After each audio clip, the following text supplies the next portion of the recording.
ఇప్పటి హీరోయిన్లలో సాయి పల్లవికి ప్రత్యేకమైన గుర్తింపు ఉంది.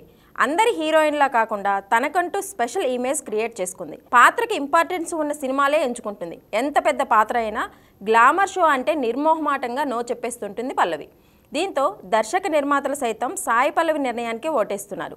అలా సెలెక్టివ్గా సినిమాలు చేస్తూ అతి తక్కువ టైంలోనే స్టార్ హీరోయిన్గా ఎదిగింది. హీరోయిన్ అంటే మేకప్, గ్లామర్ షో తప్పనిసరి. కానీ సాయి పల్లవి మాత్రం ఆ రెండిటికీ దూరం.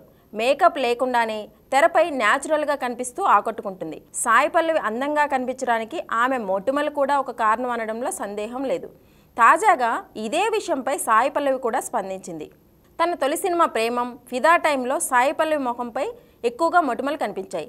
కానీ ఇప్పుడు అవి కనిపించడం లేదు. దీంతో మొటిమలకు సర్జరీ చేయించుకున్నారా అని ఇటీవల ఓ ఇంటర్వ్యూలో సాయి పల్లవికి ప్రశ్న ఎదురైంది. దీనికి ఆమె స్పందిస్తూ, ఒక వయసు వరకు అమ్మాయిల్లో మొటిమలు అనేవి సాధారణం. నిజానికి నాకు తొలి అవకాశం ప్రేమం ఆఫర్ రావడానికి కారణం కూడా అవే.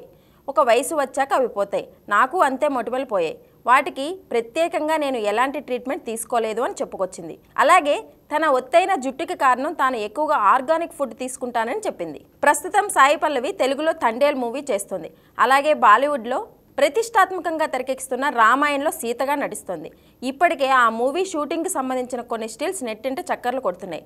బాలీవుడ్లో అమీర్ ఖాన్ కొడుకు జునైద్ ఖాన్ హీరోగా పరిచయం అవుతున్న మహారాజా మూవీతో గ్రాండ్ ఎంట్రీ ఇవ్వనుంది సాయి పల్లవి. ఈ ఫిల్మ్ షూటింగ్ ప్రస్తుతం జపాన్లో జరుగుతోంది.